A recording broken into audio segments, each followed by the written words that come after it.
Remember how I said that Bloodbound is the greatest band ever? I lied. First of all, Inkbound is no more. It hasn't been for close to a year, in fact. I know this must come as such a great shock to all the people who found out about its existence and then immediately stopped playing Splatoon comp. My sincerest apologies. Now, we all know that what Team 1 is on just has infinite relevance to the quality of music in general. Because you all personally know me and everything about my life, you may now be asking, but Zyler, what does Clown Ensemble have to do with your new favorite, the best band in the world? And to that I say, in an interview from 2013 with Rock Forever magazine, bassist and then rhythm guitarist Bradley Lloyd Iverson said that he thought the biggest misconception about their band was that we don't think we're cool, by which he meant that people did think they thought themselves cool. He further stated that they were not scary people, to agreement from the other band members. Anyway, another reason that I think Get Scared is the best band ever is that their history is fucking insane. Over half a decade before he was arrested for anything, hit pedophile Joel Favier was briefly in their band, while their original singer Nicholas Matthews wasn't. Said original singer came back after Joel was kicked out for entirely unrelated reasons. Then nothing that crazy happened for a few years until their band announced that they were taking a break while their lead singer recovered from a heroin addiction. Then they announced that actually Matthews was leaving the band, that they were holding auditions for a new singer, and then they said that actually the band was on indefinite hiatus.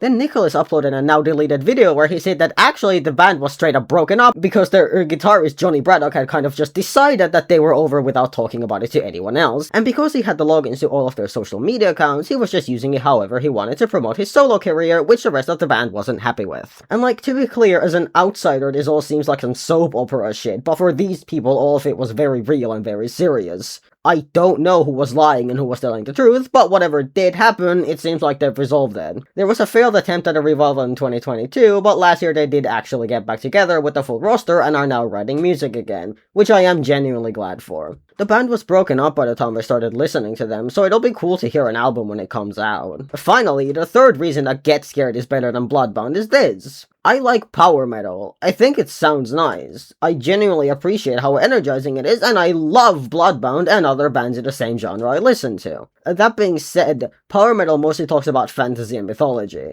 I like both of these things when you throw some elements of them into a specific story, but they are just not that interesting to me on their own. The music Get Scared makes, especially after having shifted from post-hardcore to a more metalcore style, not only sounds better to me, but just has themes that I'm personally more interested in. And so now I've proven that Get Scared is objectively and unequivocally the best band to have ever existed. Thanks for watching.